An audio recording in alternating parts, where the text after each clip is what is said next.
Hello, everyone, and welcome to the Spurs Up Show, the best Gamecocks podcast on the internet. Today is Thursday, September the 3rd, 2020. On today's show, we kick off the TSUS Season Preview Series. Today, I am breaking down the Gamecocks offense as a whole heading into 2020 football season. I'll look back at 2019, talk about key departures, key returners, the top storylines heading into this year, why they'll be better, why they'll be worse. Season will be successful if, and give my predictions for this unit in the 2020 football season. Also, news and notes to get into, your listener questions, and we have a fantastic conversation.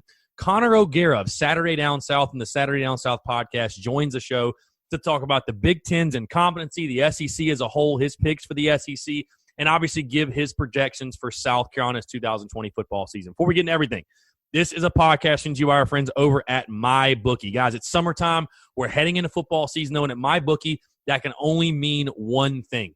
It's winning season. It is winning season. Winning season means doubling your first deposit. Winning season means free bets, super contests, Survivor, and more. At MyBookie, winning season is all about your chance to win big. Guys, you can bet NBA playoffs, NHL playoffs, Major League Baseball, UFC, obviously college football, NFL. Hell, we've got college football this weekend that you can bet on. You can bet on literally anything. It's the craziest sports summer of your lifetime. It's finally here. It's simple. Just make your picks, win big, and collect your cash. Guys, invest in your intuition. Select from hundreds of future bets, or you can bet the games in real time with MyBookie's live betting. Put that big brain of yours to good use. Go to mybookie.ag. That's mybookie.ag. Use the promo code Gamecocks. It's that simple. Mybookie.ag, promo code Gamecocks, and double your first deposit. Guys, so what that means is you go in there, you put $1,000 in, guess what? You're getting up to $1,000 in free play. They're going to match that. You put in $500, they're going to give you $500. Again, new players get up to $1,000 in free play. It's designed to add more excitement to the sports you love and the games you bet. Thousands across sports wagers, props, and parlays await. Sign up now to bet with the best and celebrate your victory. Again, that's mybookie.ag, promo code Gamecocks. Your winning season begins today only at MyBookie. Let's get it.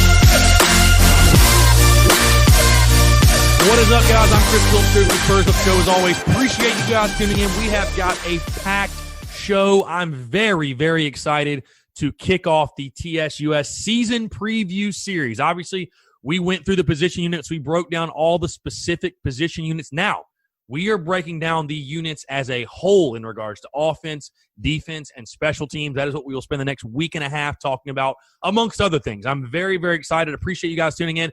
And it feels good to be back. Obviously, we had no Monday show this week. Had a lot of stuff on the business side to take care of, honestly, because, listen, we're going into football season. I'm looking for new partners, new sponsors.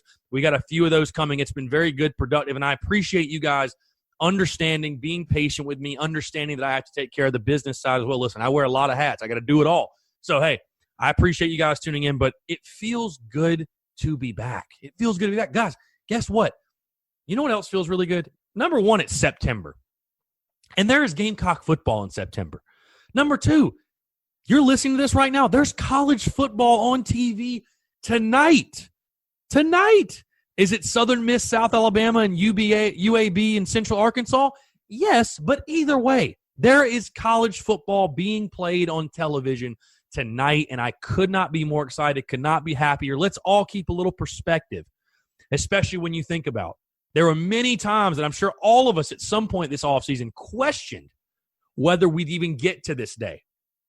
And the fact that we have, so refreshing, so awesome. So again, I say thank you to those that have tuned in. Thank you so much. Thank you so much. It's a pleasure to come to you here on this Thursday and talk college football and talk Gamecocks specifically. Couple of housekeeping items before we get into everything. I just said thank you. Let me say thank you again, guys. A little round of applause. We hit 300 reviews on iTunes. Let's go. We hit 300. Now let's get to 400. If you haven't done so, rate, subscribe, take 5 seconds out of your day. Go leave a 5-star review, whether on iTunes, Spotify, Stitcher, Google Play. Leave 5 stars. Leave your thoughts. Leave your feedback. I truly do appreciate it. Like I said, thank you so much, guys. We hit 300 reviews on iTunes. Now let's get to 400. Let's get to 500. My goal is to eventually get 1,000. I want to hit 1,000 reviews. So please do that if you haven't done so, and thank you to those that took the time to do that. Also, if you're not subscribed, be sure to subscribe. Guys, in 3 weeks, 2.5 weeks, it will be game week, which means the daily podcast will return. And I'm very, very excited for that because I love doing the show daily. But my point is, if you haven't done so, again, no matter what platform you're on, subscribe to the podcast. You're going to want those daily notifications so you don't miss a single one. Be sure to rate, be sure to subscribe. And again, thank you so much to everyone that's already done that. Also, another thing, really quickly, in case you guys didn't see, which I'm sure you did, the season simulation, the TSUS season simulation we've been doing on NCAA 14, it concluded with South Carolina going 4-6. Obviously, I'm recording this before. I'm also doing a bonus simulation I did last night against Clemson. So I'm recording this before this. So you guys will know that outcome when this show comes out. But just wanted to say thank you to everyone that tuned in, made that a success. Overall, it's a lot of fun. People ask, oh my God, why are you doing this? Why are you posting this? Oh man, blah, blah, blah. Dude, it's just have some fun. Just lighten up a little bit. It's a freaking video game. It's fun to watch. It's fun to kill time in the off season. I enjoy it. So we're going to continue to do it. Last thing really quickly before we dive into it, Rowdy Rooster Radio all this week, but I will tell you guys, new content potentially coming soon. It's been kind of a trial and error thing with the Blog Talk Radio and the Rowdy Rooster Radio stuff. I don't think Rowdy Rooster Radio as a whole is going anywhere, but the way we're doing it, the platform we're doing it on, I'm going to try some different things as we go into the season. I'm very, very excited about that as well because it means more content for you guys and more opportunities to interact with you guys doing that content as well. So with that being said, let's get into it again. The The TSUS Season Preview Series, that is a tongue twister, gets going. And what better place to start than arguably the biggest question on this Gamecocks football team, and that is the offense heading into the 2020 football season. Before we go forward, we must go back. Let's take a look at the 2019 season. And as we all know, it was a struggle. You lose Jake Bentley the first game of the season. From there, you have Ryan Holinsky, who's a true freshman who, listen, I thought played fairly well. I talked about Ryan already, through 11 touchdowns, 5 interceptions. But statistically, a very rough year for you offensively. 22.4 points per game, which was 12th in the SEC and 104th nationally. You had 371.9 yards per game, which was 11th in the SEC and 96th nationally. You take a look, the Gamecocks averaged 222.3 yards per game passing, which I'd say for a true freshman quarterback is not that bad, which was 7th in the SEC. I mean, you're almost top half with that. 74th nationally, though, and then rushing. The run game continues to be a struggle for Gamecock football in the last few years. 149.7 yards per game, 10th in the SEC, and 82nd nationally. So long story short, listen, it was a rough year offensively. I'm not telling you guys anything you don't know. It was a rough year on offense, especially down the stretch. And the Gamecocks, oh, by the way, did not score a touchdown. And what was it? Their last, I believe, 10 quarters of football? Didn't score a single touchdown against A&M or Clemson. And I think the second half, the Gamecocks didn't have – maybe they did. Yeah, strike that. Forget that. The last 2 games of the season, though, you didn't even score a touchdown. So it was a rough year, especially near the end of the year for South Carolina. Moving into key departures from that team last year, there are some big departures. You have to start with wide receiver Brian Edwards. I mean, just a phenomenal pass catcher. You take a look at his statistics, 71 catches, 816 yards, and 6 touchdowns for South Carolina. Easily led the Gamecocks in all those categories. A record-setting wide receiver at South Carolina, and he will be dearly missed. I think it just speaks to his ability that he's probably going to crack the starting rotation for the Oakland Raiders, which is insane. He's a true rookie. He's a rookie going to crack the rotation for an NFL team. You take a look at the running back position as well. Tons of departures there. Running backs Rico Dowdle, Tavian Feaster, Mon Denson, and A.J. Turner all gone from this year's roster. And then finally on the offensive line, a big departure, I think one that hasn't been talked about enough, is center Donnell Stanley. Donnell Stanley, a guy who was an anchor on that offensive line, did a great job in that up-tempo offense. You lose him from last year's team as well. Key returners for this 2020 football season. Got to start at the quarterback position. Ryan Holinsky returns after his freshman year, looking to secure the job, if you will, as we go on this 2020 season. But Ryan Holinsky returning is a big one. Obviously, wide receiver Shi Smith, he's going to step in, look to be wide receiver number 1, which I'm going to talk about in just a second. And an offensive lineman, Sedarius Hutchinson. I think you could throw Dylan Wanham in this as well, but Sedarius Hutchinson, no question, the best offensive lineman amongst the bunch for the Gamecocks, and I think a guy that's definitely going to be the leader of this offensive line for sure. Let's dive into top storylines for 2020. And, guys, where else could you start? Mike Bobo. Mike Bobo's new offensive scheme is the lead storyline for 2020. And listen, it's something that I've talked about a lot off this offseason. I've talked about it a lot. I have. But I am very, very intrigued and very excited to see what does Mike Bobo have up his sleeve. What is Mike Bobo going to put together? What type of system is he going to devise to get the most out of the talent amongst this offensive group? Because, listen, I don't think there's zero talent on this offense. Are there question marks all over the field? Absolutely there are question marks all over the field on the offensive side. But I think there's talent. So what Mike Bobo does with that talent, obviously, and listen, you're gonna hear later in my conversation with Connor O'Gara, this is by far the most important hire of Will Muschamp's coaching tenure. I mean, this is the one that has to work out for Will Muschamp. Listen, I think we can all agree, barring some total collapse, Will Muschamp's probably going to be back next year due to the economic impact that COVID has had on everything. But this is still a very, very big year for Will Muschamp and this football team. And if Will Muschamp's coaching career is going to be revitalized, it is going to be because of Mike Bobo. Mike Bobo, guys, had a lot of success, a lot of SEC success, was pretty good at Georgia, developed some damn good quarterbacks at Georgia. It didn't work out at Colorado State, okay, but a guy that, listen, very well respected, and I think South Carolina, listen, they certainly upgraded, even though I think Brian McClendon got way too much flack for the problems last year. I think he got way too much flack. But undeniably, this is a huge upgrade, a guy who has big-time SEC experience calling plays, and I think it's the best OC Will Muschamp has ever had. Now, will it work? That is the question. Will it work? Will Will Muschamp finally let the reins off and let Mike Bobo do this thing? And simply put, will his scheme work? Because I've talked about before, and listen, I know that right now it's sort of guesswork. Who knows what Mike Bobo is going to do? But from the things that I've seen him run at Colorado State, from what we saw him run at Georgia, and the players he has on this team and what this team's strengths are, and from the things he said in press conferences and during fall camp and stuff like that, I think this is going to be a 60-40 run team. You're going to see a lot more under center. I don't think there's any question that. It's not going to be that up-tempo offense we saw under Brian McClendon, which I think could serve to be a good thing.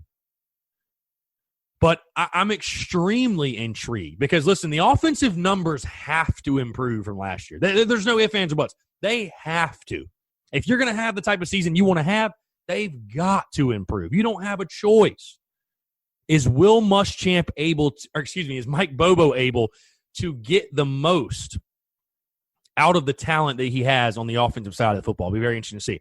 Another big storyline going into this 2020 football season for the Gamecocks offense. Who's playing quarterback?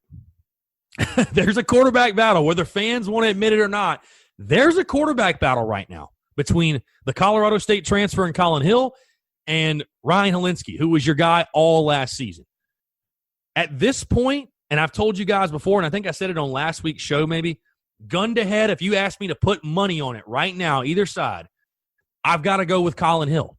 But I think it's going to be a battle all the way through. Listen, we've still got 3 weeks of fall camp. There's a lot that can change. And listen, the thing that Ryan Helinski has over Colin Hill is that Ryan Helinski has been through those battles. He's been through those SEC battles. He's played in SEC games. Meanwhile, listen, I can admit, Colin Hill, very, very average at Colorado State.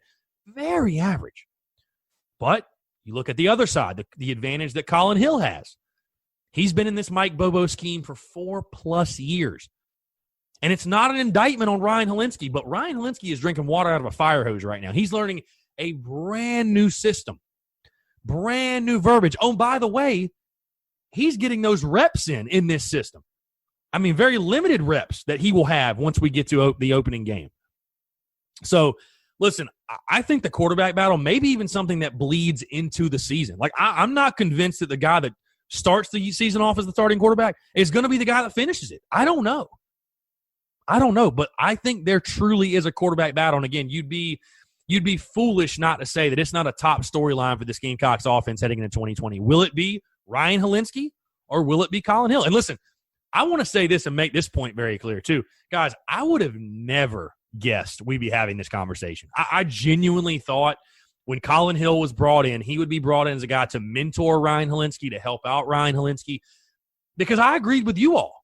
That he was very pedestrian at Colorado State, and you have your guy in Ryan Helinski. I thought maybe Colin Hill would push Ryan a little bit, and maybe that's all they're doing. Maybe they just want to put the heat on Ryan Helinski and give him some competition, to bring out the best in him. Listen, we saw that with Jake Bentley. We've seen what competition can do for guys. Some guys, it brings out the best in them. But honestly, like from everything that I've heard and I've seen and these press conferences and the media availabilities and all that stuff, right now I'd put gun to head. I'd say Colin Hill's the starter. I mean, either way, I don't give a damn who starts. I want to win football games. I don't care if that's Hill. I don't care if that's Helinski. But we know this is a huge year, so who do you go with? Again, that's going to be a major, major storyline as we roll into the Tennessee game and throughout this season as well. Another big thing for me, another huge storyline for me. Again, talked about there's a ton of question marks on this offense. And one of the biggest, arguably the biggest question mark among the position units is the wide receiver group. You guys remember I gave the wide receivers a D+ in the position unit preview. Because, listen, there's a lot to replace. There are a lot of questions to answer. And one of them, and I think the thing that's not even being talked about enough, is Shi Smith ready to embrace the role as your number one wide receiver? Listen, I think Shi Smith is extremely talented. He's a guy that I picked out as my breakout player last year for the offense. I really thought Shi Smith would fill that void that Deebo Samuel left because, listen, their games are very comparable. They're very similar. You know, he's that speedy slot guy, can make big plays for you, whatever. And we saw Shi Smith do that at times. But here are the facts. Here's the thing. When you had Deebo Samuel on campus and Brian Edwards was there too, it always felt like with that combo, it was more of a 1A, 1B type feeling. Like I always felt like Brian had he had it as far as like he had it in the sense of he felt like he was a number one wideout. You know what I mean? Deebo might have been the more explosive player, but I always felt like Brian Edwards is built like a number one wide receiver. The facts with Shi Smith is this. He's never had a season where he's caught for more than 500 receiving yards. Last year, just 2 touchdowns. Is he ready? Is he ready to attract? And that's with the attention going to Brian Edwards. That's what defense is keying in on Brian Edwards, not him. So is Shi Smith ready? And listen, like I said, I think he has all the talent in the world. But a lot of what this receiver group is going to be this year, it's going to fall on Shi Smith. He needs to by far have his best year as a Gamecock. Is he ready to embrace that role and fill that void that Brian Edwards left a year ago? Another top storyline. We got to move to another position unit with Marshawn Lloyd, unfortunately, devastating, out for the season. What do the running backs look like? I mean, who knows? What do the running backs look like? Listen, I think, and I said this when Marshawn Lloyd got hurt, because it's all, with all due respect to those guys, because I think you have 4 capable guys back there. I don't think you have anyone that was going to be like Marshawn Lloyd was. I think Marshawn Lloyd was a true 20, 25 carries a game guy. And listen, maybe I'm hyping him up too much. Maybe I'm giving him too much credit. I understand he's a true freshman. But out of Harris, Zaquandre White, Fenwick, and Rashad Amos, until proven otherwise, I don't see a certified bell cow type running back there. I don't see that guy. That's not to be confused with I don't see this group having some success. I think this group can have success. I think there's enough able bodies in this group to be productive, to more than hold their own. Again, who's going to be the number one running back? I have no idea. What it feels like to me is going to happen. This is going to look a lot like, honestly, we've seen the running back position handle the last couple of years where you got 3 or 4 options and it's really just whoever gets hot that day is going to get the bulk of the carries. I hope there's a little more structure to it than that, but that's sort of what it feels like. Obviously, it hurts to lose Thomas Brown from last year's coaching staff, but that's what it really feels like this is going to be like. But with Marshawn Lloyd out, what do the backs look like? I mean, because I think South Carolina is going to be a run-heavy team. I think they're going to be a run-heavy team, at least 60-40 run. I think they're going to run the football more than they pass it. So you're going to need a capable running back. Who amongst this group steps up to take the number one role? Is it Fenwick? Is it Harris? Heck, is it White? Is it the true freshman? Who knows? So what do the running backs look like? Because, again, they're going to be a key, integral part of this South Carolina offense, no questions asked, in my opinion. Another top storyline and something that will certainly help the running game, you have an experienced offensive line. I talked to Phil Steele about this, and I forget the exact number, but you have a ton of starts returning, a ton. And Phil Steele talked to Will Muschamp because, Phil Steele goes through, he talks to every single coach, he gets insight on everything. Will Muschamp told him, and I think there is some validity to this. I think there's some real ground to stand on because, listen, I know we kind of take what Will Muschamp says with a grain of salt a lot of times because he said some things that haven't necessarily come true. But one thing that Phil Steele told me he said that I do believe is that this is his best offensive line group he's had since he's been at South Carolina. And listen, it should be. It should be. You've been there for 5 years. You've built depth. You've recruited well. I mean, you take a look at this group. I like this group. I like this group. Ja'Kai Moore, Cedarius Hutcherson, Hank Manos, Jovan Gwynn, Dylan Wanham, Eric Douglas, Jackson Turntine. You got some bodies there. There's some real bodies there. So, again, listen, you lose Donnell Stanley. Replacing the center is a big thing. It is a big deal. The center is the quarterback of your offensive line. I thought maybe Hank Manos would step up and win this job, but it sounds like Eric Douglas looks like he's probably going to be slated to be the starter at this point. But if nothing else, for this Gamecocks offense, because listen, with all the question marks, at least you have an experienced offensive line coming back. At least you have a good, solid offensive line. You can do things with a good offensive line. Hey, it don't matter if you got all the other positions figured out. If your offensive line stinks, you're screwed because the game of football, as you all know, is won in the trenches, offensively and defensively. It is won in the trenches. So if you can win in the trenches, you're going to make life a lot easier on whoever's playing quarterback, whoever's playing running back, whoever's playing wide receiver. So I think that is one positive for this South Carolina offense for sure. If you're trying to draw positives, you do have a good offensive line to lean on, and I think they're going to have to lean on them a lot this season. Finally, my last big storyline for 2020, and it may be the biggest storyline, to be honest with you, is that will this be the first time since the Steve Spurrier era that South Carolina has a real identity offensively? Listen, it's been a struggle. I mean, it's been a flat-out struggle for whatever reason, whether it be a changing of the guard at quarterback or the bad OC or whatever you want to say. But it's been a struggle since the Steve Spurrier days. South Carolina under Will Muschamp has just not figured it out offensively. They've not done so.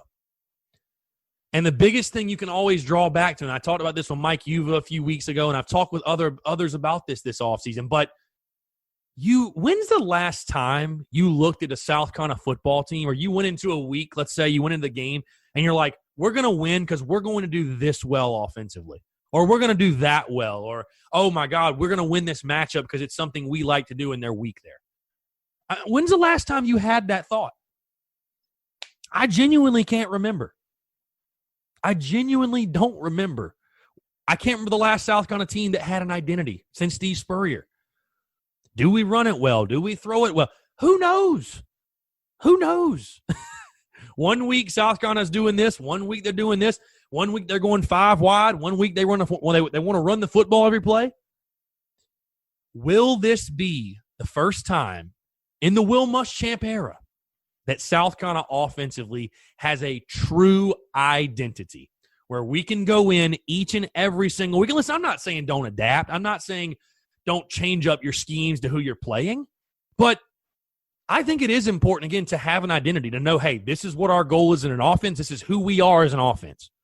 You can work around that. You can game plan your entire team around that. But, man, you're just making life really hard on yourself. When you're like, well, 1 week we'll do this, 1 week we'll do that, 1 week we'll do that, 1 week we'll try this, we'll try that, whatever.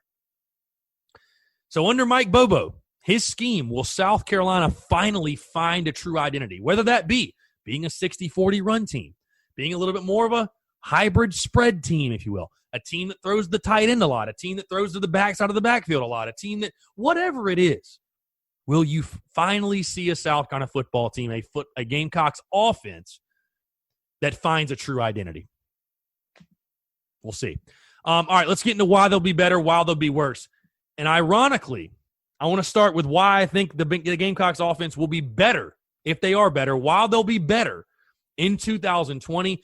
And I think it is a true identity. You're going to finally see an offense. I think Mike Bobo, being an experienced OC, being an experienced play caller, I think he is going to implement an identity. I've talked about all offseason again, and I'll reiterate it again. A 60-40 run team, much more under center. South Carolina's going to try to ground and pound, use the play action. I think that's what they're going to try to do.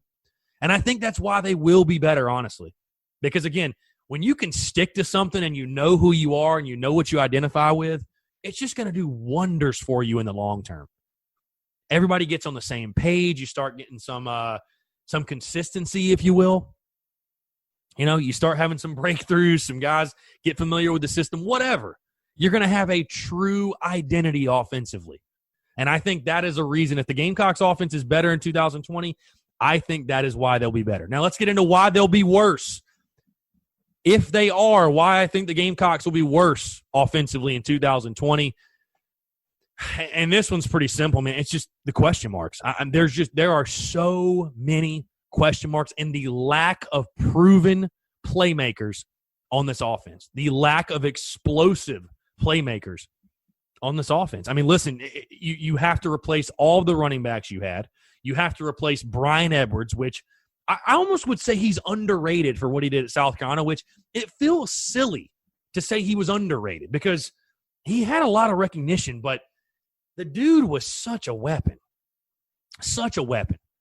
And you're losing those weapons from an offense that wasn't good last year. That wasn't good. First off, okay? Was not good. So there are question marks abound. Who's going to be the big play guys? You know, who are going to be your playmakers this year? And I think if South Carolina is worse offensively than they were last year, it'll just be simply put because there are so many question marks and you didn't find enough answers. That's what it'll come down to. Let's move into season will be successful if. And again, this one's very simple. You're going to hear later in the show me and Connor O'Gara talk about it. Simply put, the season will be successful if Mike Bobo's scheme works. That's all it'll come down to. Does Mike Bobo's scheme work? Does he get the most out of the offensive talent you have on the roster? Because again, like I said, spinning it into a positive, trying to be positive. I didn't say there's zero talent offensively. You look at every position unit, there are guys that we feel like have potential. But that's all they have right now is potential. They're unproven. Does Mike Bobo's scheme take the guys that you have on your roster and get the most out of them? Is he able to do that? Is Mike Bobo truly the guy that, we all hope and think he might be? One of the better OCs in the SEC and arguably the country. Is he that guy? We'll see. Again, Mike Bobo's scheme working, pivotal to this 2020 football season. Prediction for the 2020 unit. And I guess I sort of teased this when I gave my official season predictions for the 2020 football season. But my prediction for the Gamecocks unit, listen, I know I was harsh on him. I know I was. I was harsh on him the first time. But it's hard not to be. I think the struggles offensively, and listen, the big thing, too, is you have to think who South Carolina's playing early in the year. The defenses you're facing in Tennessee, Florida, Auburn, LSU, Texas A&M after the bye week. I mean, it's a gauntlet to open the year for a team that is looking to find its identity, for a team that is looking to build some early confidence offensively. It's not exactly friendly in that regard. I think South Carolina in the second half of the year, you'll see it pick up a little bit. But I'll be honest with you guys, I think the struggles will continue offensively. I think South Carolina's going to average right around 20 points per game. Listen, going back to why I think they'll be better as well, listen, if Ryan Helinski takes that major step from freshman to sophomore, I think that could help out this offense tremendously as well. But I just think going through that first half gauntlet, there are so many question marks on this side of the ball. There are so many questions. And I'm not trying to be negative, but there's so many question marks. You can't deny that. So I think South Carolina will get it going offensively in the second half of the year, but by then I think it'll be a little too late, if you will, as far as to salvage the season, which is why I picked 3-7 for my record. But my biggest thing, and I guess what scares me about the Mike Bobo offense and makes me skeptical, is that, you know, even if this offense works, even if his scheme works, even if you find an identity, I don't expect this Mike Bobo offense to be some high-flying 35 or 40 points per game, anything crazy like that. South Carolina is going to have to win 20-17, 23-20, 24-21. It's going to be those type of games. It just is. From what we know from Mike Bobo's schemes, that's what you're going to see. So you bode that with a tough schedule, questions at the quarterback position, questions all over the field. I think they're going to struggle. I think this Gamecocks offense is going to struggle. Again, I think they're going to hover right around 20 points per game. I know I said 18.6 points per game as my prediction. I think they'll hover right around 20 points per game, but I think it's going to be a rough year. I think it's going to be a rough year offensively for South Carolina. So I hope I'm wrong. All right, cool. So that concludes the offense. We'll do defense on Monday and then special teams next Thursday as well. Let's get into news and notes really quickly. Kickoff times have been announced, 7:30 against Tennessee. We got the night game against the Vols. Let's freaking go. SEC Network, September 26th, 7:30 on SEC Network. Week 2, noon at Florida. South Carolina's going to get an afternoon game for the Auburn game, so either noon, 3:30, or 4. And then against Texas A&M later in the season, a 7:30 night kickoff. So I'm loving the night kickoffs. Awesome stuff. Unrelated to sports, I know you guys have probably seen this. COVID cases on campus are up over 1,000. The only thing I wanted to say about this is I would be willing to bet anyone that I give it a maximum 2 weeks, and I bet you by next Friday, students will be pulled off campus. If I had to guess, no matter how you feel about the coronavirus, I'm just saying that, like, I think that's probably going to be a thing. I think that'll probably be a thing. So, probably going to happen. Other news, USC 1,000-1 odds to win the national title per Superbook Sports. Go put your money on. Hey, go to MyBookie and put your money on it, actually.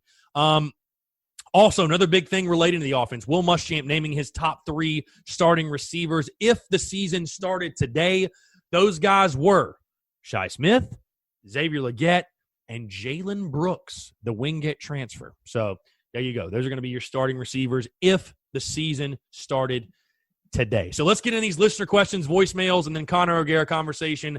Actually do have a voicemail that I think I probably missed from the last show, so we'll jump into this. We'll start with the voicemail, and then we'll knock out these listener questions. Hey, Chris. I wanted to call in and talk about the second half of the schedule. As we know, and I know you've talked about, starts off with A&M in the second half, and I think everybody knows, we played A&M pretty well, obviously excluding last year. Always feel like we're 1, maybe 2 plays away. Seem like if, those plays go our way, maybe we win. But I keep going back to one thing, is that Jimbo Fisher is always going to outcoach Muschamp. And I know people are going to get mad about that, but that's just how I feel. I feel like Jimbo has a big advantage over Muschamp in that regard. And then follow that with a trip to Oxford. I think a lot of fans have kind of written that off as a W just because of Ole Miss, but they have Lane Kiffin now. And we know that the Lane train, we've seen what he can do. And being that game's in the second half of the year, maybe he gets his offense and his system kind of rolling. But in the same sense, maybe we're hoping that Ole Miss is kind of beaten up by the time we get to him, considering that Yeah, their schedule on the other side is pretty brutal too. Then we have Missouri at home with Drinkowitz, and everybody knows and is in agreement that we kind of gave that game away last year at Missouri. 2 defensive touchdowns, and just never was really in sync in that game. And now you have them at home, but in the same sense, if you see what Drinkowitz did with App State last year, beating us, what can he do with Missouri's talent? I think South Carolina still has enough to win this game. Then Georgia comes to town, and everybody's going to think I'm assuming everybody's going to feel that it's going to be a repeat of last year. I think Georgia comes in, asserts themselves early. They're not going to make the same mistakes they made last year. I don't want to say this and think this, but I think it gets ugly and it gets out of hand early. I think Kirby Smart's going to want to make a statement and show that last year was more of an aberration. The Kentucky game scares the hell out of me. Being in Lexington, it'll be in December. It'll probably be cold, especially if it's a night game. Kentucky's going to have one of the best offensive lines in the conference. And when they beat us 5 years in a row, they beat us on the line of scrimmage. I know they lost Lynn Bowden, but I think Kentucky's never going to be an easy out. It's going to be aggravating. And I also want to see what the team's mindset is when they go into that Kentucky game. If they can beat Ole Miss, they beat Missouri, maybe somehow split the A&M and Georgia games, you feel that they clip Kentucky on the road, you have a sense of optimism going into 2021. People are real excited, having a lot of returning starters coming back. And he continues on. That's my buddy Tim, so he continues on here.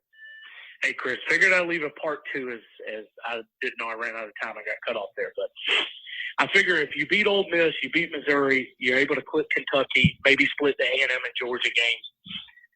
2021 is you go into 2021 with a lot of optimism around this football team. However, you lose to A&M yet again. You slip up and lose at Oxford, come up short. Maybe you beat Missouri. You get obliterated by Georgia. You pack it in, and then you lose to Kentucky. I think Will Muschamp has the hottest seat in the country. I don't think he gets fired. You've touched on this, but I don't think he gets fired unless the wheels just totally come off. You lose to Vandy, you heaven forbid go 1-9 or 0-10, and just show no signs of improvement. I just don't think he gets fired. I see this team going 3-7 or 4-6, and that was before Marshawn Lloyd got hurt.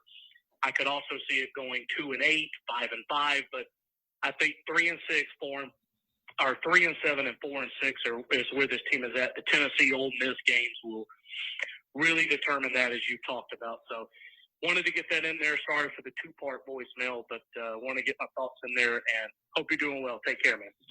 Tim, appreciate it. No, good buddy of mine. Tim, always great conversation. Whenever he leaves voicemails, it's always very in-depth like you heard. And I mean, yeah, listen, there's a lot of opportunity the second half of the season. There's no question. You touched on that.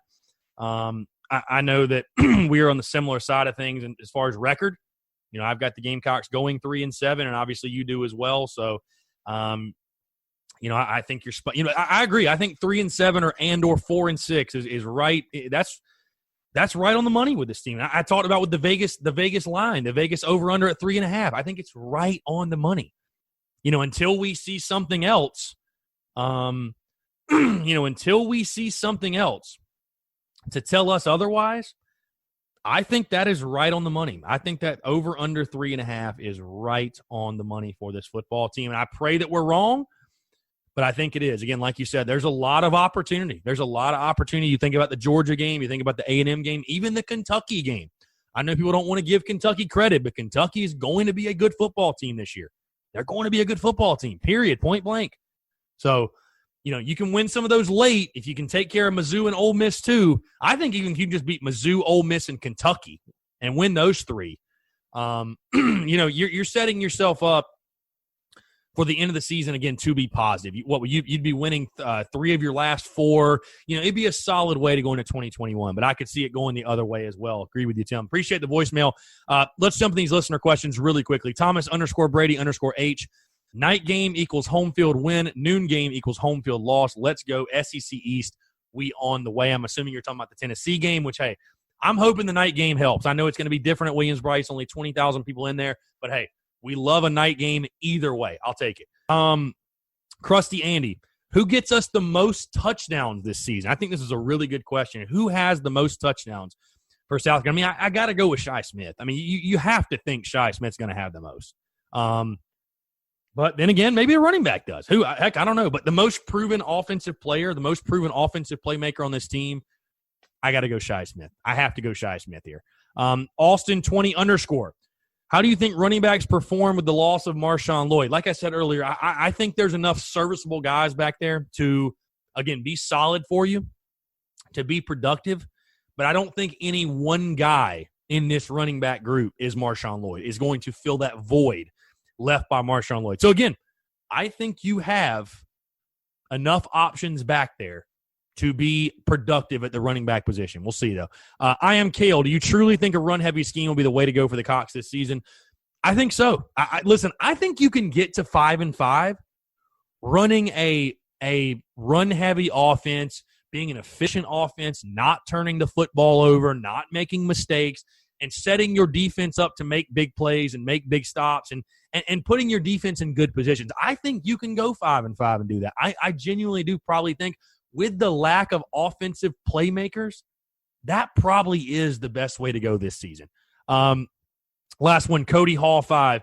Gunnar Stockton for 24 Heisman. Hey, why not? Screw it. Gunnar Stockton for Heisman 2024. Let's go ahead and print the T-shirts. Why not? All right, guys. Appreciate the listener questions. Have a fantastic interview. Connor O'Gara. We had Chris Marler last week. Now we've got the other half of the Saturday Down South podcast and Saturday Down South. Connor O'Gara joins the show. Phenomenal guy, first off. Phenomenal conversation. You guys be sure to go check out Saturday Down South. By the way, they do a fantastic job.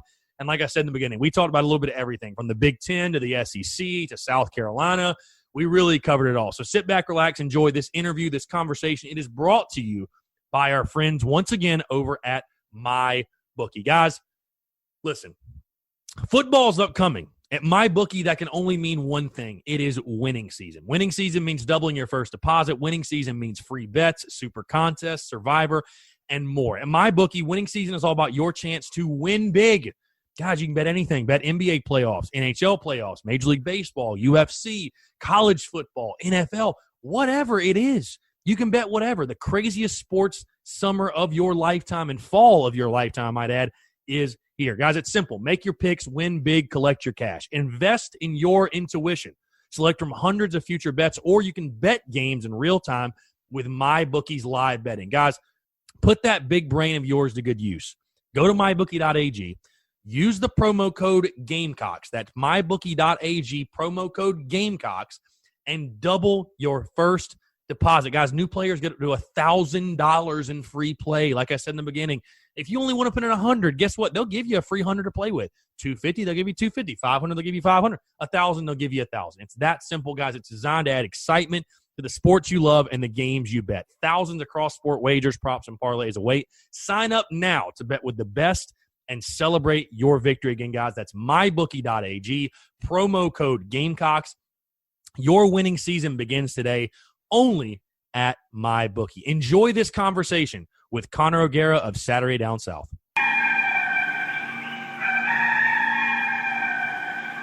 All right, joining us today on the Spurs Up Show, we had the other half of Saturday Down South on the show last week, and Chris Marler. This week, he's a senior national columnist for Saturday Down South and Saturday Tradition, and like I said, he is the other half, the other co-host of the Saturday Down South podcast. I'm very, very pleased to be joined by Connor O'Gara. Connor, appreciate you taking the time, man. It's a pleasure to have you on. Appreciate you having me on, especially after Marler comes on. It's kind of like, he sets the expectations, and then I can come in and either at least get really close to that or maybe even exceed it, depending on how things go. You'd rather be the closer than the starter is what you're saying. Amen to that. You're setting the bar, so you feel pretty good about this appearance. Absolutely. Marler and I have learned to kind of play off of each other. This is year 3 that we're doing this podcast together, but he has gotten to the point now where, like, early on, I kind of would be like, oh, like if he would do something public, I'd be like, oh, what's he going to say? How's it going to come off?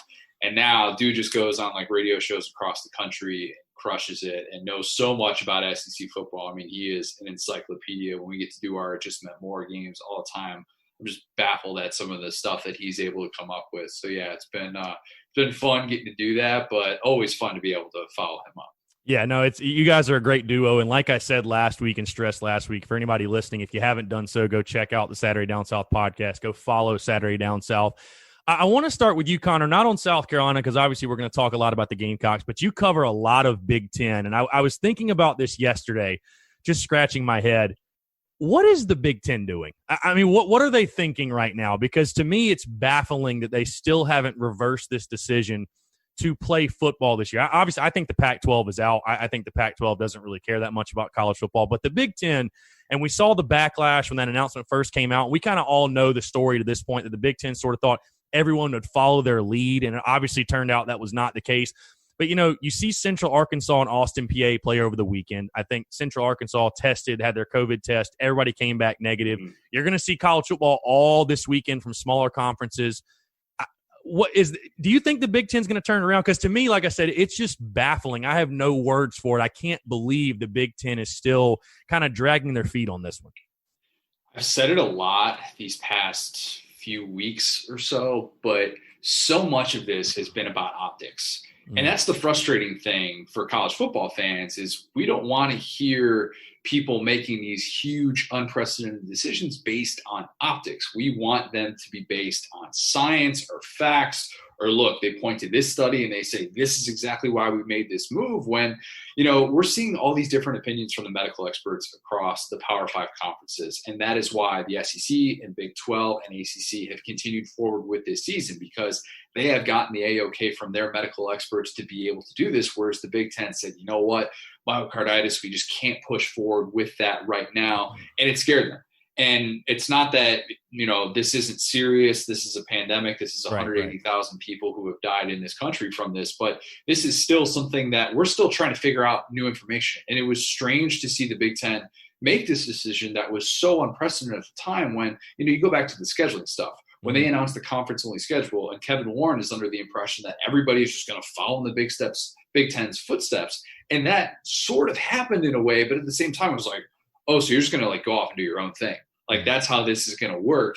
And it's been frustrating to watch the Big Ten, one, not understand the mammoth expectations and the ripple effect that comes with a decision like this. And to have seen how the league, and Kevin Warren has since admitted, look, I didn't understand that the backlash was going to be as strong as it was.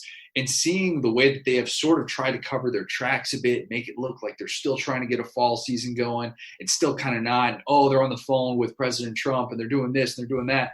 And it's like they've done so many things in the last few weeks just based purely on optics. And that's the frustrating thing, because Big Ten fans, and I deal with this a lot on the Big Ten side for Saturday Tradition and our writers and stuff, and what they've had to deal with, not knowing if we're going to have a fall season or not. And, dealing with that on a daily basis has just been a nightmare. It's an absolute mess. And the entire brand of the conference, no matter what happens this year, has taken a huge hit. Yeah, it just seems like there's dysfunction all over the place. And I think the thing that's kind of ironic is, I'm sure you'd agree, the Big Ten, it seems like the reason they did this was they almost wanted to get a leg up on everybody. They thought, again, everybody would follow them and, like you said, follow in their footsteps. And I feel like they've just made the SEC look better, because the SEC took the wait-and-see approach. And I think you guys talked about this, but for a while, and me and Chris talked about this last week, I know Chris was one, he was very vocal questioning Greg Sankey and the SEC and what they're thinking and what they're doing. And now we sit here just 25 days away from kickoff. And I think we all look now and say the SEC was actually really smart for what they did. What's been your overall impression of Greg Sankey, the SEC, how they've handled everything? I've been critical of him at points, because when Kevin Warren announced the scheduling decision, I kind of said, what's Greg Sankey waiting on? It kind of seems like he's a little bit on his heels a little bit.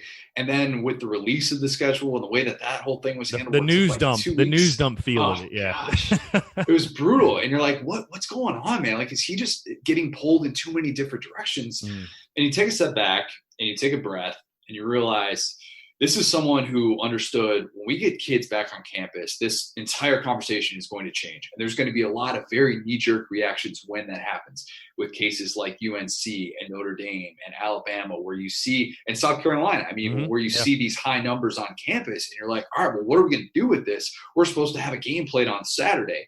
And instead, he said, okay, let's push this back to the point where we can still have a relatively normal season.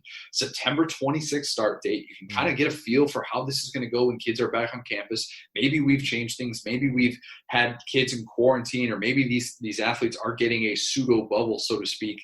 But I praise him for the way that he's handled this, because he looks like the smartest guy in the room. I mean, he really does. During this process in which there's nothing that can really prep you for this. Kevin Warren has reminded us of that at every turn. We're shown many examples of his inexperience, as opposed to Greg Sankey, who has been measured, hasn't been reacting to just one specific thing, has been adamant about, look, we've got to get this thing under control. We feel confident with the protocols that we've put in place. Here's why we want to be able to have a season. Here's how we think we can best do it. I think Greg Sankey gets a lot of credit for this, and I don't know how much that matters long term, and it remains to be seen if we're going to have a season that actually finishes. I absolutely hope we do, but at the same time, I think that if you're an SEC fan, you feel good about the fact that he's the guy who's running your league right now. And as we know, Power 5 commissioners have so much power in this sport, and you don't hate the fact that Greg Sankey has all this power right now. Yeah, I know you'd probably agree again. I think this is probably going to be the wackiest season we've ever seen, because I was just thinking to myself, I mean, we're going to have spreads and lines and stuff like that. And, what happens if 2-3 days before a game your starting quarterback is out with COVID or something? It's like it's going to be so unpredictable in that regard. But I will say, I've said all offseason, we're going to get off it in just a second because I know everybody's so tired of hearing about the coronavirus thing. But as far as the pandemic relates to football, I've said all offseason, I think if the powers that be, people that are in charge, if everybody just keeps their cool, I think we will be able to have a full season. Kind of on an unrelated note, you were talking about, the numbers for South Carolina just went up over 1,000 positive tests. And however you feel about it, I mean, that's not a good thing, no matter how you spin it. I think it's going to come to a point where probably South Carolina, amongst a bunch of other schools, they're going to move to online only. They're going to move to getting students off campus. And what I think is kind of funny, what's going to happen, you're going to almost get college football in that bubble scenario that I think many were pitching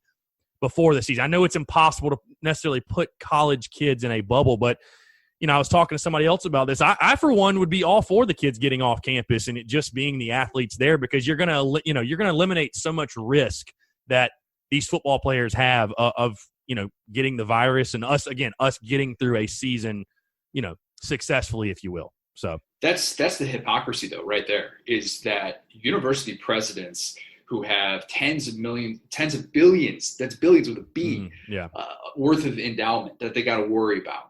And they're having these kids back on campus. Why? Because they want that tuition money. Yeah. And they're not testing in the same way that football programs are. And that's something where, like, okay, Nick Saban brought this up, and I thought it was a perfectly fair point to make. It's like, all right, you're going to condemn football and say that football is spreading this when we are incentivizing kids to want to stay free from these situations in which they're going out to bars and stuff like that, and just being reckless about this, as opposed to bringing kids back on campus, having in-person classes.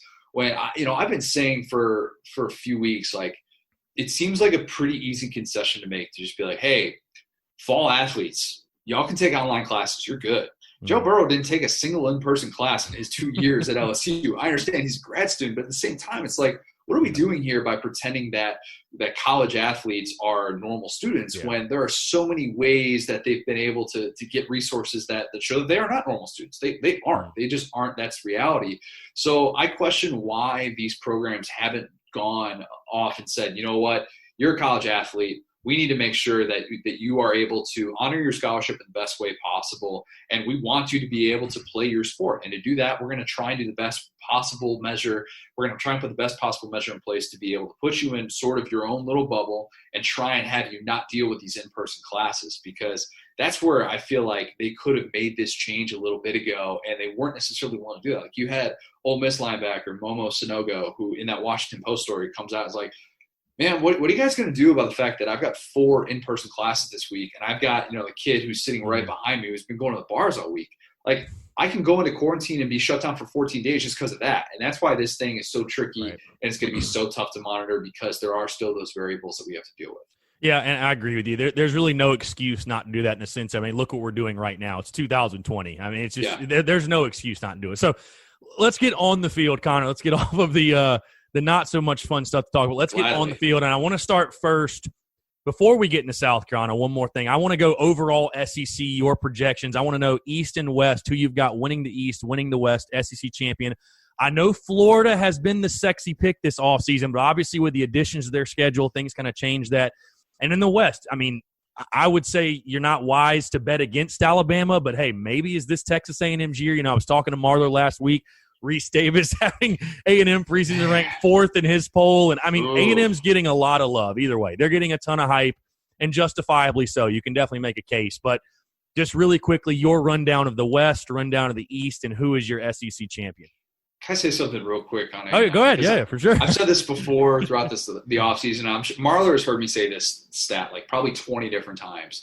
But it's the thing that gets me so fired up when talking about A&M, because I'm not here to hate on a program. They're a very polarizing team, I feel like. Very polarizing. They are. They're a team with one top 15 finish in the 21st century. Nobody likes to bring that up. You know, it's with the best one of the best players in college football history, in Johnny Manziel.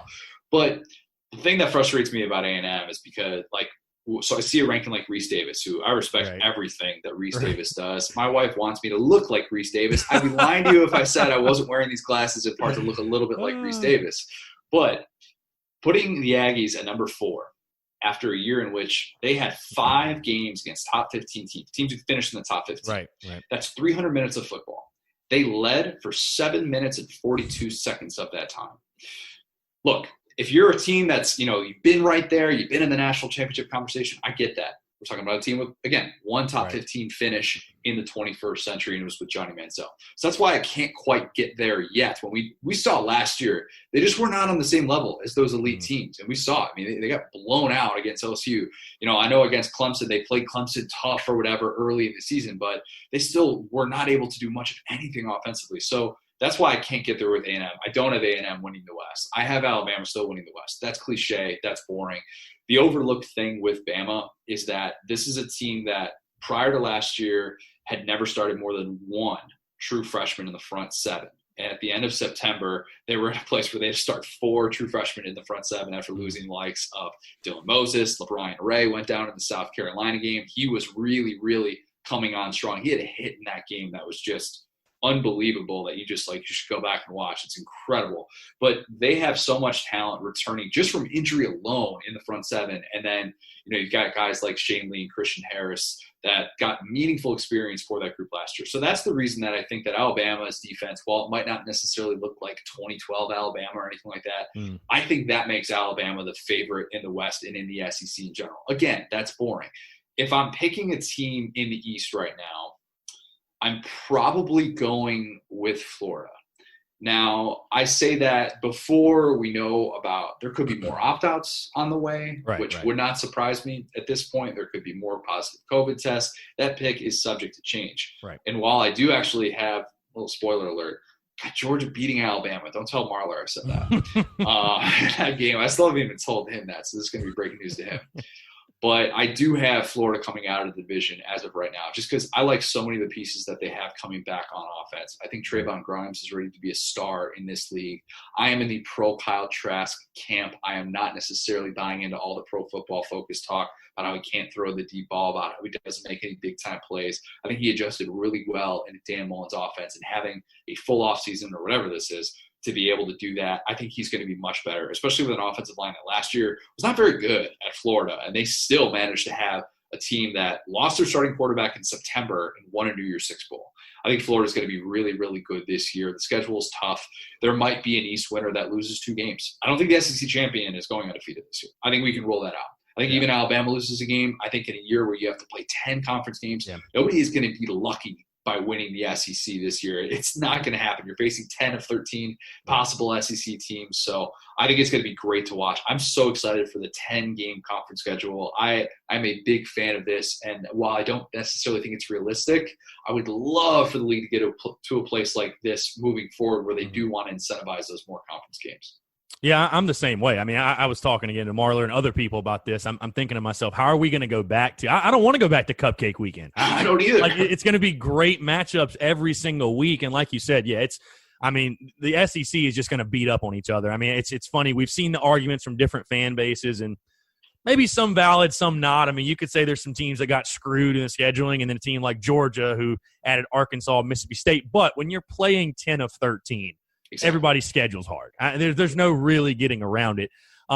I found it interesting, by the way, that you said Georgia's going to beat Alabama, but Florida's going to win the East. That is an interesting pick. So I'll tell you, I've got Bama winning the West. Again, I just think that how can you bet against Nick Saban and what Alabama has? And then I think I like Georgia. For whatever reason, I don't know why. I want to be wrong because obviously I'm not a Georgia fan, but I've got Georgia winning the East, and I've got Georgia beating Alabama in the SEC title game. I don't know. I feel like I don't know why I'm picking that because, like, it's one of those things where until it happens, why would you pick it? But, see, I think Bama beats Georgia in the regular season. I don't think they beat them twice, though. I love Georgia's defense. I think out of JT Daniels and Jamie Newman, you're going to have an elite quarterback, Zamir White at running back, George Pickens at wide receiver.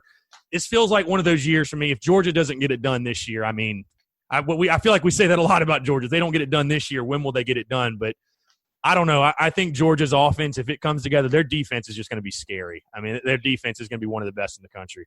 Yeah, it absolutely is. And that's the thing that's like Georgia-Florida is going to be an epic matchup, by the way. That's awesome. Going to be an incredible matchup. Should be really, really good with what those two teams have from a strength standpoint. Right. I think that's going to be a great battle. And I think it's going to be a battle that lasts all year long. And I don't necessarily – the East might not even be decided with that game because of the way that you're having 10 conference games to be able to play. And because, Florida's got the LSU game, Georgia's got the Alabama game. I don't know that it's necessarily decided in Jacksonville, but right. I do think there's something about Florida that if you're trying to figure out the best possible time to catch them, where Florida fans know this, it's like Todd Grantham's defense has failed multiple times against Georgia. And there is a large group of Florida fans who feel like, you know what, if Florida can't get it done against Georgia this year with how much inexperience Georgia has on that side of the ball, right. If they can't find ways to confuse them and different ways to dial up pressure, man, you got to let Todd Grantham go. And that's crazy because the guy's led a couple of top 20 defenses, right. But at the same time, it's almost a little bit – it could become a little bit – here's a Big Ten reference for you, like what Michigan has against Ohio State, where like Don Brown, the Michigan defensive coordinator, he leads really, really good defenses year after year, but dude can only run single high safety so many times and get torched by modern offenses like Ohio State that have 5-star talent on the outside, enough for the fans to finally be like, you know what, this isn't working. We need to try something new. And I don't know if Florida fans are going to get there with Todd Grantham, but if they lose again to Georgia in a year like this, where you really got to feel like, especially after this weird offseason, where if you're a team that's inexperienced, you feel like this has been a disadvantage to you, and Florida has experience on both sides of the ball, you feel like if you're a Florida fan, this is what you could have – this is exactly the situation that you would draw up. Now, obviously, that's not going to be an easy thing, but I still come back to that sense of urgency, and I think that could ultimately fuel Florida in a different way than we've seen the last couple of years. For sure. Connor, let's move into South Carolina because I know everybody's very eager to hear your thoughts on the Gamecocks. I've said this all offseason. When you start with this season for South Carolina, listen, we talked about it a little bit off air. Probably nothing will happen as far as coaching shakeups across the country just because of the economic impact that the COVID-19 pandemic has had. But when you talk about this season, in my opinion, it's got to start with Will Muschamp. I mean, I think that either way, no matter what, say South Carolina could go 0-10 and he'll be back. This is a big year, though, I think, for the perception of the program and the perception from people as far as which way are you trending? Are you seeing any progress? Is this a program trending upward or downward? I think this is a huge year for Will Muschamp. I've said that I think South Carolina, to show real progress, needs to get to 5-5 or better. Like I really believe there's a path to at least 5 wins. I'm not picking it, obviously. I'll go ahead and tell you my pick is 3-7 for the season. I went conservative for my predictions. I picked 7-5 last year and got burned on it. I went a little conservative. But I think to show real progress, you need to go 5-5 or better. What's your overall thoughts, I guess, just going into year 5 of Will Muschamp? Listen, he's done some good things at South Carolina, but that 4-8 season last year, losses to North Carolina, losses to Appalachian State at home on senior night, which if you can't tell, that's the one I just cannot get over. Yep. I just can't get over that.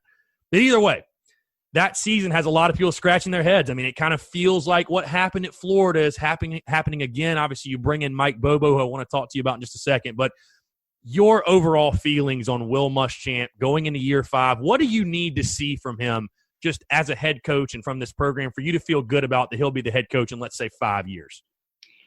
South Carolina fans are in college football hell. Thank you for confirming that.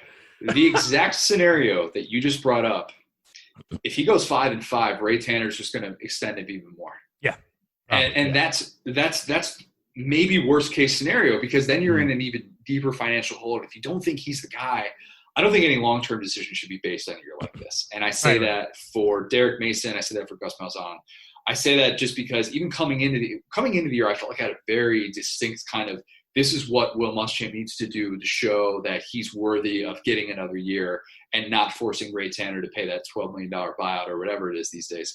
Mm-hmm. And, that's kind of all up in smoke now with a conference-only schedule and with all the different hurdles that you're going to have to overcome during the season, when there could be games on the schedule where it's like, they're facing Ole Miss, and that's a game that you would expect them to win. But, oh, by the way, they've got 3 starters on the offensive line now. Do you then punish him for doing that? It's a really tough spot. So I just think that's why it's really difficult to judge a coach in a year like this after such a strange offseason.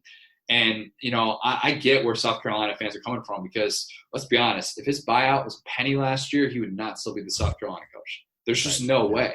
Yeah. And that's the frustrating thing, is that you do have to consider the financial ramifications. And as you talked about, South Carolina wasn't in the position last year like Florida State. And the rumors about South Carolina apparently trying to get in touch with Florida State, being like, how do you pay a buyout? That's $18 million. We've never done that before. I think there's something to be said for that, and how it could potentially shape how they view Will Muschamp this year, in a year in which you're seeing, cuts from universities across the country. Even Dabo Swinney's taking a 6-figure pay cut, which I realize is a drop in the bucket for him. But at the same time, all of that perspective needs to be remembered, because what if South Carolina gets off to that 0-2 start? What if they get off to that 1-4 start? Everybody's just going to rush to the conclusion of, hey, we've got to fire Muschamp. This isn't working out well, when there are just so many other variables to consider. So, yeah, I totally understand where South Carolina fans are coming from, because I'd be frustrated too. I'd be frustrated after a 4-win season, even though you had the Georgia win. It's the worst season since 2015, obviously. And I just feel like that's not exactly a thing that a year 4 coach in the SEC usually survives, especially one that's getting paid like Will Muschamp is. So I think it's tough moving forward. But if I'm betting today, I would say that no action is going to be taken until at least after 2021. Yeah, I'd agree with you 100%. I think, Connor, the guy that if South Carolina's head coaching career, because not even just at Carolina, but if his career as a head coach is going to be revitalized, it's going to be thanks to Mike Bobo.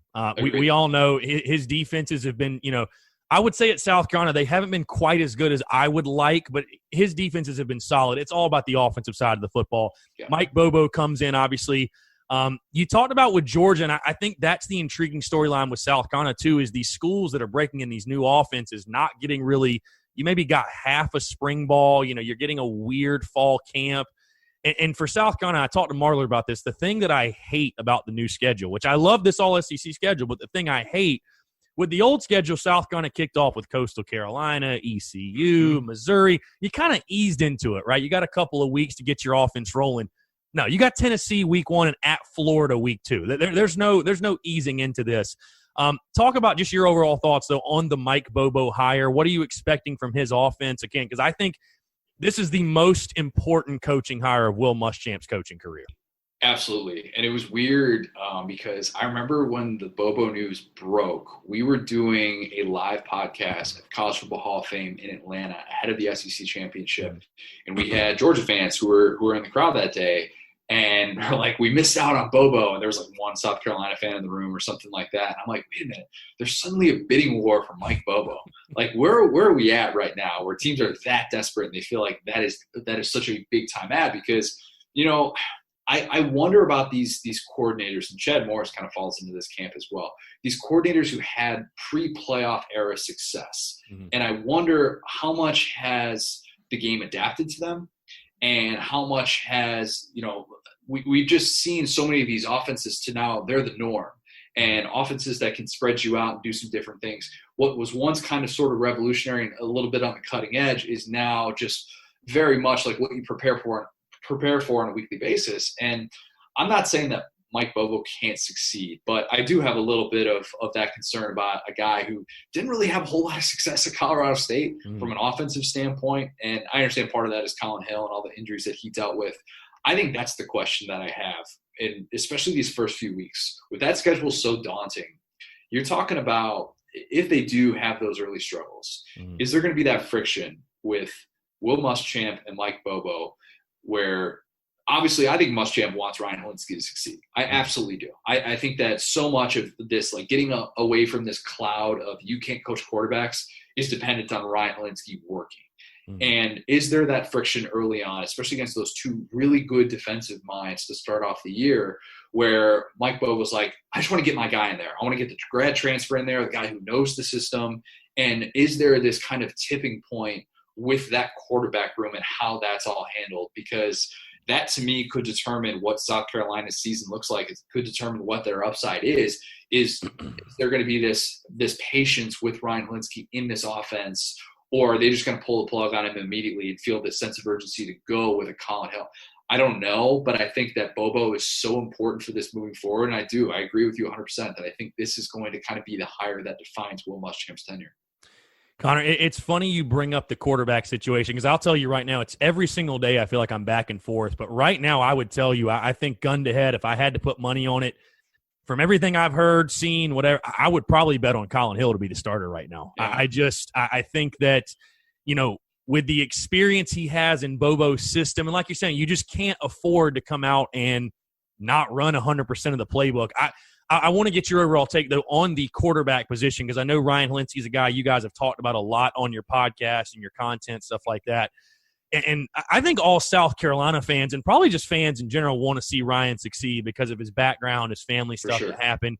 But when you take a look, and I think there's a legitimate quarterback battle. These guys have been splitting the ones every other day, and I've told fans, and it's funny, I see a lot of South Carolina fans on social media kind of, belittling Colin Hill. And listen, I understand he was a very average quarterback at Colorado State. He was injury-prone, whatever, but the fact of the matter is he knows the playbook like the back of his hand. I mean, Nick Muse, a tight end on South Carolina's team, he joked that, hey, Colin Hill knows the playbook better than Mike Bobo does. And with all due respect to Ryan Helinski, he's a really smart kid. He's a talented kid. He has the intangibles, but he's drinking water out of a fire hose right now, I feel like. And that's just something he cannot help. So what's your overall take on the quarterback position? Because, again, I agree with you. I think even if Ryan starts, and it'll be unfortunate if there is that friction, but I think it's just one of those things where everybody knows how big of a year this is. Like, if they feel like Colin Hill is going to give them a better chance to win, so be it. They're going to throw him out there. But your overall take on that position, I think there's going to be a short leash either way. And honestly, like I said, if I had to put money on it,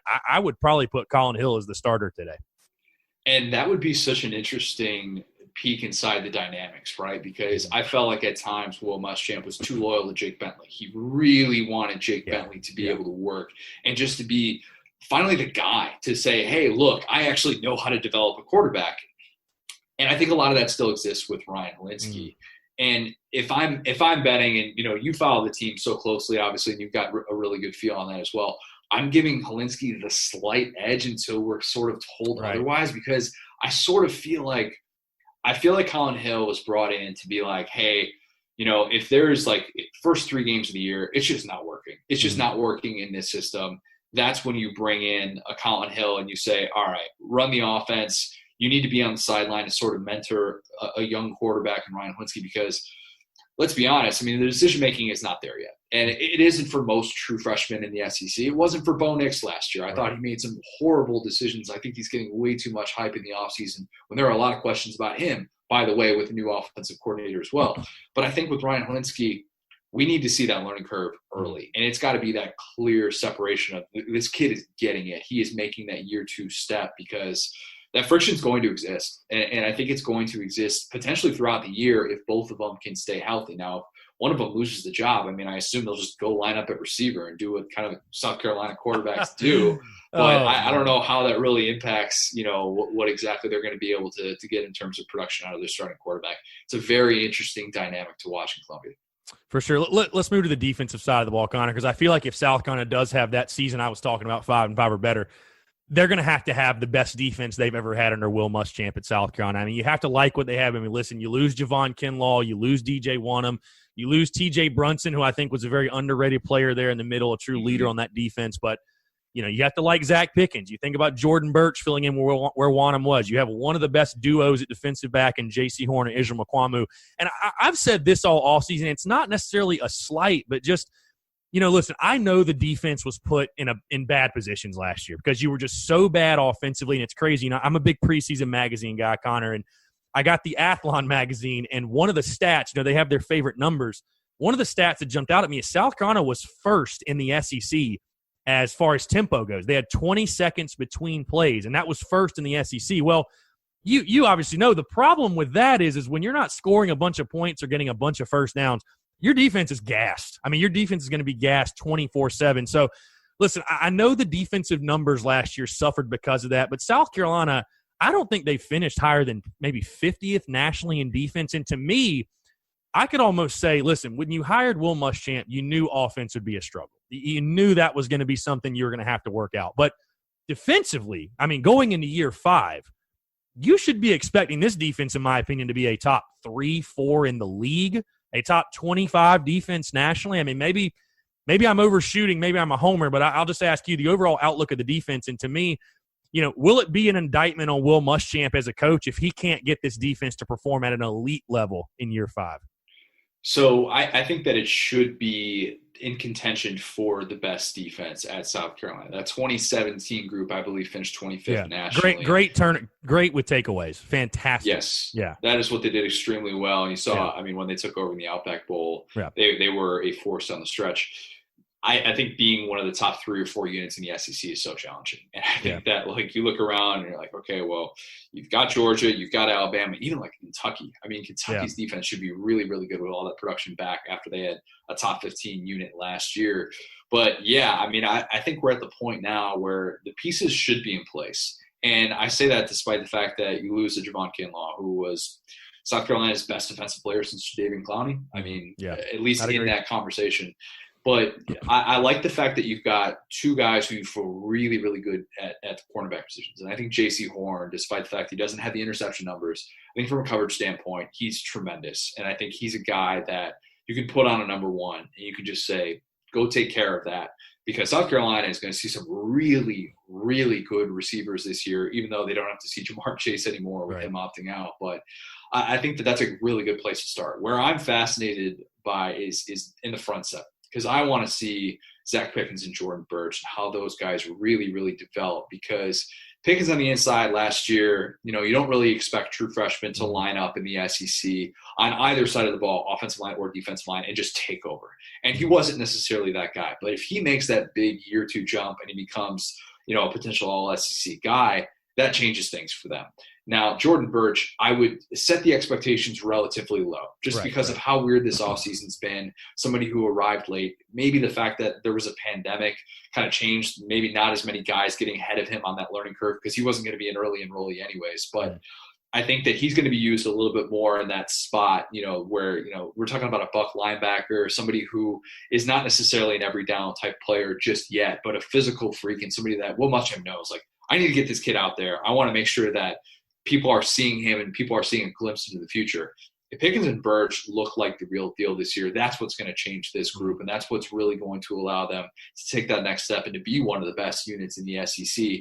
Getting there will, as you said, depending on the offense. I mean, running a Brian McClendon offense last year that was so predicated on that tempo. And, I remember what Tom Luganville said a couple years ago where he's like, it's going to be an Oregon 2.0. And it's like, no, not exactly. But, I think that it's just it is going to change the feel with Mike Bobo running that offense. Maybe they will get a little bit more of a breath, and that defense is going to have a better chance to succeed. But I think that having one of the best units of the Will Muschamp era or a unit that competes with that 2017 group in terms of production is very realistic.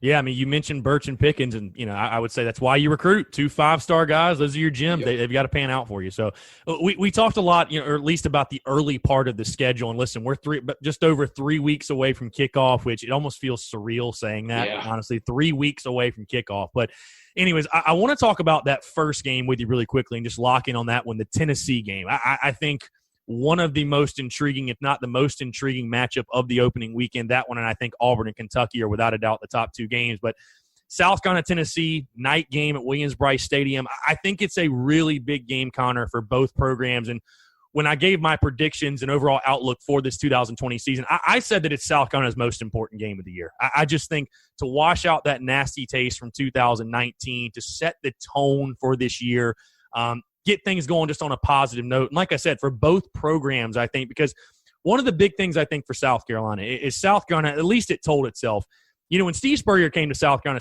I thought passed Tennessee as a program. I mean, for the last 10 years or so, it felt like. And even Will Muschamp, when he got to South Carolina, he owned Tennessee. And, I mean, he really still does own Tennessee to this day when you look at his record.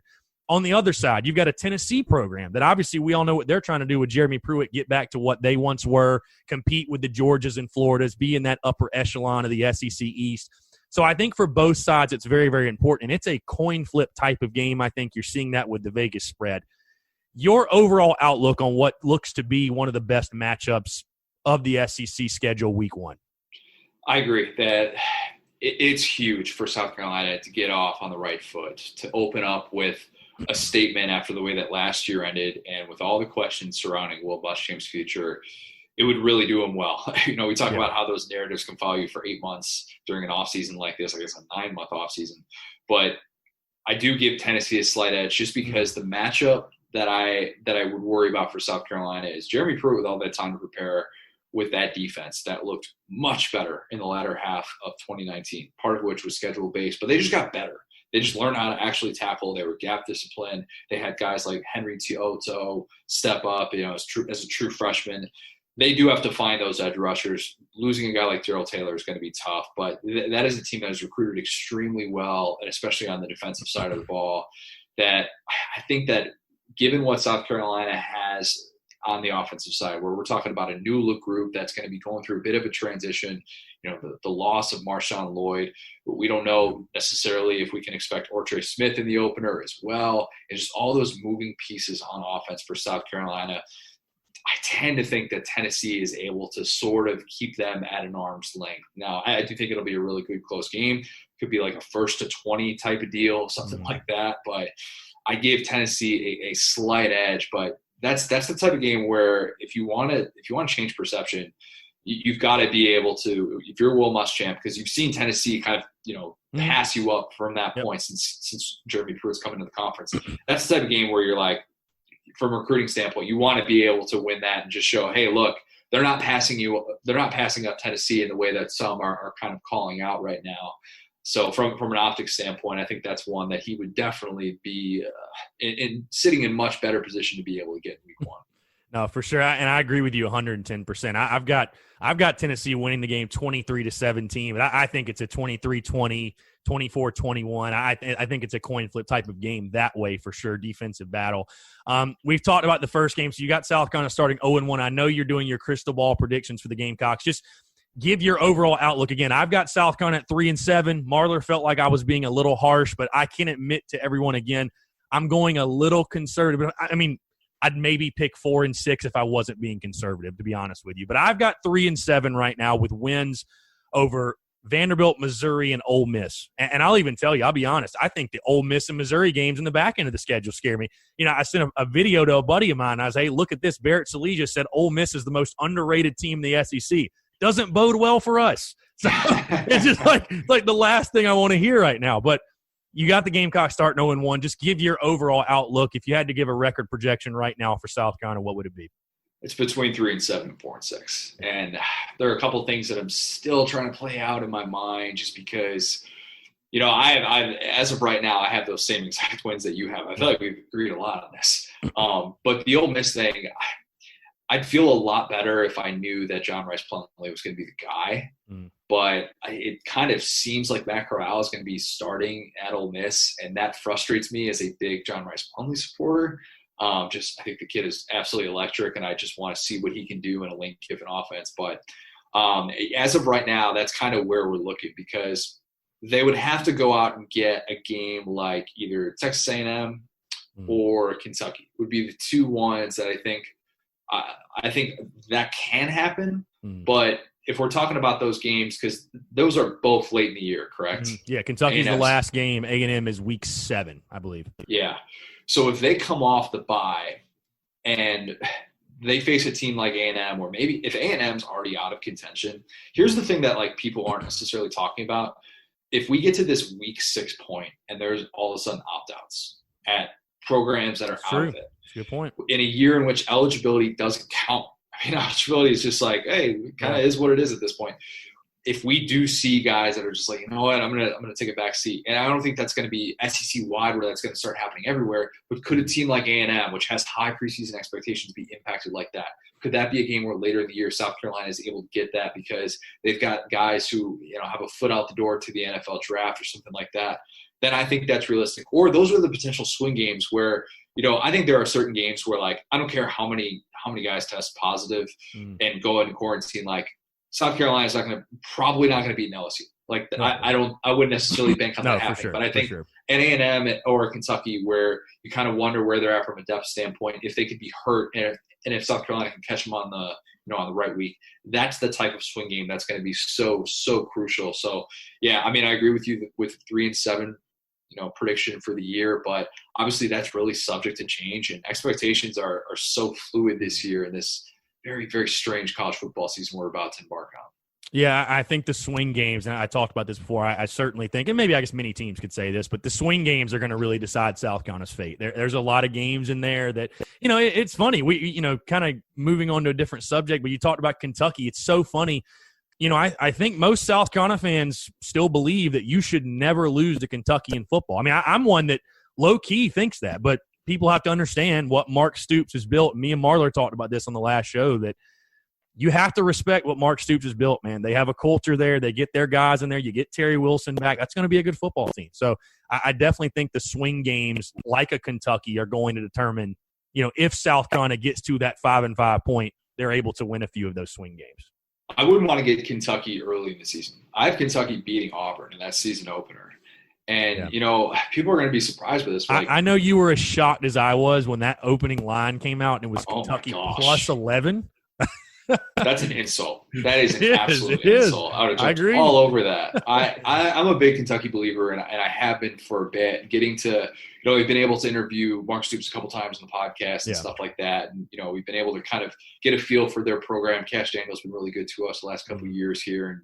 And, I've really gotten to kind of see where Kentucky has been able to grow. And they're in a place right now where I did my top 25 SEC offensive players, and I had 3 Kentucky offensive linemen in the top 25. Like 3. And by the way, all 3 of those kids were former 4-star recruits. Like we're not talking about like this random 2-star kid who's been propped up just because he's at Kentucky or something like that. We're talking about like U.S. Army All-Americans who are now seniors at Kentucky and who are making their way. And that's why they were able to block teams so well last year, and they had the best running game in the country. And people might not realize, like, yeah, they lose Lynn Bowden. I get that. But they returned 3 backs who combined for nearly 2,000 rushing yards and 20 touchdowns last year. Like, that ground game was incredibly good. And, I was able to catch up with Terry Wilson this offseason. And his story, if you haven't, like, been able to see it, is a wild one. And Kentucky is going to start him in the opener regardless of Joey Gatewood's eligibility. Like, I'll go on record and say that now. But I think Terry Wilson is going to surprise a lot of people this year. And I think that if he can stay healthy, he stretches the field better than most people give him credit for. And the dynamic that he had to deal with in 2018 with a really, really good defense with Josh Allen and a power run game where that was what they were going to do. And they didn't want him to necessarily turn the ball over, and especially when he was dealing with a midseason knee injury for 7 games. Terry Wilson was a different quarterback on the bookends of the season. The numbers reflect that as well. So I think that Kentucky has a chance, especially with that defense, which was top 15 unit, which returns, I think 75% of their production. I can't remember the exact number, but I think Kentucky has a chance to be really, really solid, and a team that week to week in the SEC, we're like, oh, all right, Kentucky held its own again. Okay. And by season's end, who knows what we're talking about when it comes to Kentucky, but that's a game on the schedule that is by no means a gimme for South Carolina. No, for sure. I'd call it a toss-up, certainly. Connor, I want to ask you sort of a fun question I posed to our listeners and followers and everything else. Obviously, I've talked about 5-5 being the number. If South Carolina, because, again, they're 3.5 in Vegas right now. So if they are to overachieve, if they're to exceed expectations, if they're to get to 5-5 or, God forbid, better, surprise and shock the entire SEC, if they are to get to that point, when we look back on the season, in your opinion, it will be because of what? Because Mike Bobo worked. Because Mike Bobo was able to figure out ways to maximize the potential of this offense. An offense that has really struggled to run the ball immensely under Will Muschamp. And an offense that learned how to have an identity, what exactly that was, got a starting quarterback, and just went with it. And I don't know as of right now who's going to finish the season as South Carolina's starting quarterback. I love Ryan Helinski's story. I really do. But this, as you said, this is a time where you need to be able to get results. This is a results-based business, and the scoreboard dictates everything. And I think that if Colin Hill is that guy and Mike Bobo is the one engineering this offense for South Carolina, then I don't think South Carolina fans will care if they get to 5 wins. But I do think that is really the key for all of this to be able to work. And again, it's the little things as well. Like, defense, getting the 5-star guys, as we talked about, to look the part is obviously really important. But, it's figuring out what it looks like on offense early and being able to establish that identity, to establish some sort of a running presence and not use the Marshawn Lloyd injury as an excuse, as devastating as that is. But Mike Bobo is going to be the key to South Carolina's season. Yeah, I agree with you 100%. Connor, it's been a phenomenal conversation. Last question before I get you out of here. Your playoff prediction and national champion, do you have that figured out yet? It's obviously right now we're saying no Big Ten. So do you have two? Do you have 3 SEC teams in the playoff? Is that where we're going? 3 would be, oh man, the masses would ride if they would indeed. Teams in the playoff. I don't know. I do think that the SEC is going to get 2 teams in though. I think that's something where, like, when everybody was talking about the 10-game conference schedule, is the SEC going to cannibalize itself? I was saying to myself, no. Not only does the SEC have an automatic bid because whoever wins the SEC is going to look like it just got through a gauntlet, but you're going to probably have the second team in the SEC who's going to get there because, look, you have that many teams. You have, what is it, like, I can't remember the exact number. It's like 6 of the top 13 teams in the country in the AP poll before teams are eliminated are from the SEC. Preseason narratives aren't going to really change with the SEC. We're kind of entrenched into these with a conference-only schedule. So I don't necessarily think that that's going to change. I'm not picking against Clemson. I know that's going to pain a lot of your listeners to say that, but I can't sit here today, as much as I'd love to be like, I'm going to go out on a limb and say that Sam Howell and UNC is going to upset Clemson. I can't quite get there, but I do feel like UNC and Iowa State are the 2 teams that I'm squatting on as my how did they get there in the midst of all of this. They're still competing for a playoff spot into December sort of team after this pandemic season. But I'll take Clemson and Alabama, as cliche as that is. As of right now, and this is subject to change, I'll include Florida in that group. And then just because nobody in the Big 12 is on Oklahoma's level, but Oklahoma is not on anybody in the SEC's level from an elite standpoint, I'll take Oklahoma as well. So that's a very chalky, boring playoff. It's safe, though. I mean, that's probably about what I would take, too. I may substitute Florida for Georgia, but I mean, listen, I think that's a safe pick. I think that's a smart pick, really. I think it's a smart pick. If you have me on again in a few months or something like that, we'll see. That might be subject to change. But, yeah, as of right now, that's the direction I'm leaning. Love it. Well, Connor, really do appreciate you taking the time. Again, guys, go check him out. He's at Saturday Down South. He's on the podcast, the Saturday Down South podcast. Connor, always a pleasure, man. Would love to get you back on sometime later in the season. Awesome, man. Appreciate it. All right, he's Connor O'Gara. I'm Chris Phillips. We appreciate you guys tuning in, and we'll catch you next time episode of this.